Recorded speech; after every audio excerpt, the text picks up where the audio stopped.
आज हम आपके बीच में इसलिए हाजिर हुए हैं कि आज जब पूरे मुल्क का ताना बाना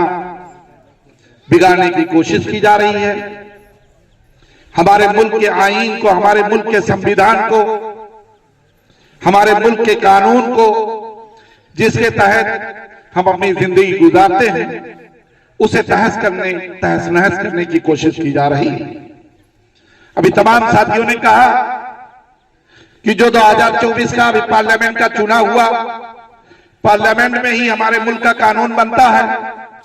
और इस वक्त जो पार्टी हमारे मुल्क में हुकूमत कर रही है, उसका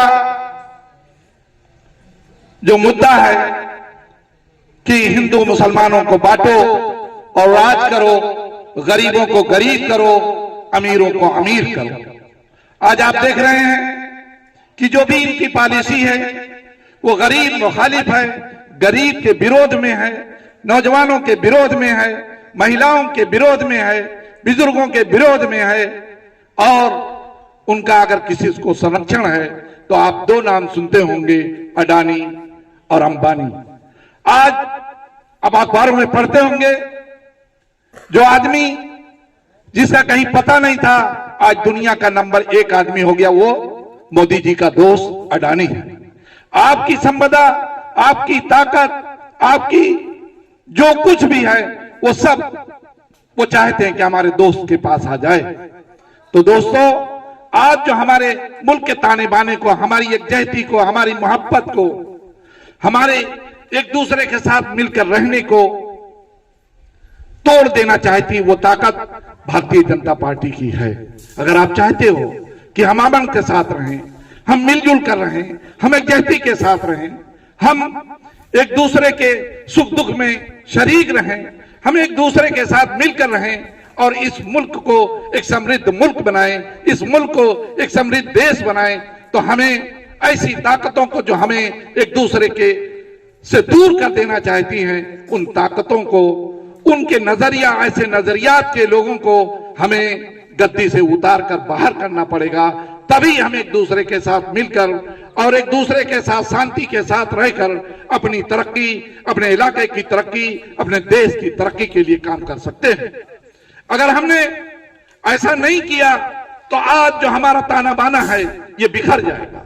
जो हिंदू मुस्लिम एक साथ मिलकर रहता है ये एक दूसरे का दुश्मन हो जाएगा। आप बताओ, अगर हम एक दूसरे के से लड़ते झगड़ते रहें तो क्या हम अपने दूसरे विकास के कार्यों पे, तरक्की के मनाजिल पे जा सकते हैं? तो यकीनी तौर पर हम तरक्की की राह पे नहीं जा सकते। तो इसलिए आज जरूरत पड़ी, हमारे राष्ट्रीय अध्यक्ष अखिलेश यादव ने नारा दिया, पीडीए की पिछड़ा, दलित, अल्पसंख्यक,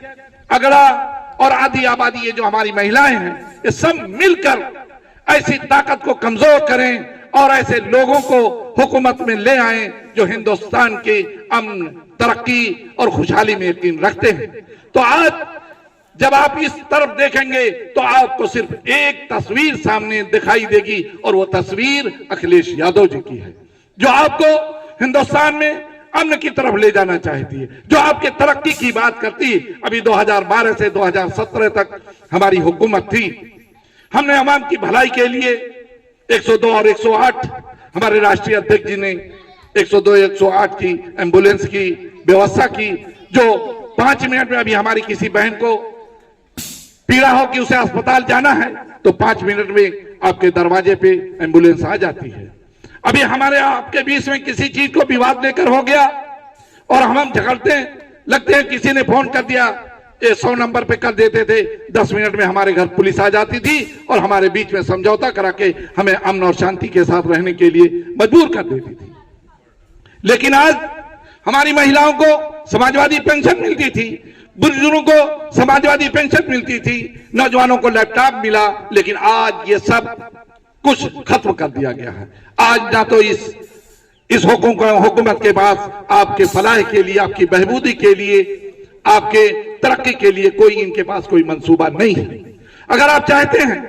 कि आपका इलाका तरक्की करे, आप अमन के साथ रहें, आप खुशहाली के साथ रहें, तो आने वाली 2027 में, जिसके लिए हम आपके बीच में गुजारिश करने आए हैं कि आइए मिलकर हिंदुस्तान की तरक्की की एक ऐसी बुनियाद फिर रखें जो हमें और आपको एक दूसरे के साथ मिलकर रहने के लिए मजबूर करे, जो हमें आपस में झगड़ा न करने पर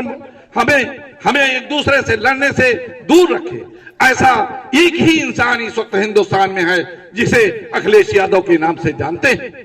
अगर आने वाले 2027 में आपने फिर भूल की, मोदी और योगी आपको अडानी और अंबानी के हाथों में गिरवी रख देंगे और फिर आप गुलामी जिस तरीके से 1947 के पहले अंग्रेज आपसे बिगाड़ कराता था, ये दोनों लोग आपको अपनी बिगाड़ी के लिए मजबूर कर देंगे और आप बिगाड़ करने के लिए मजबूर होंगे। और आप चाहते हैं कि आजादी के साथ अपने खेत खलिहान में काम करें, आपके बच्चे अच्छी तालीम हासिल करें, आपके बच्चे विद्या हासिल करके अच्छी नौकरियों में जाएं, तो आने वाली 2027 में आपको सिर्फ एक फैसला करना होगा और वो फैसला आपका होगा कि हम हिंदू मुसलमान सब लोग मिलकर, अगड़ा पिछड़ा दलित आदि आबादी अल्पसंख्यक सब मिलकर आने वाली 2027 में साइकिल वाले चुनाव को अपना चुनाव बनाएंगे। अखिलेश यादव को उत्तर प्रदेश का मुख्यमंत्री बनाकर अपने इलाके की खुशहाली की जमानत बनाएंगे।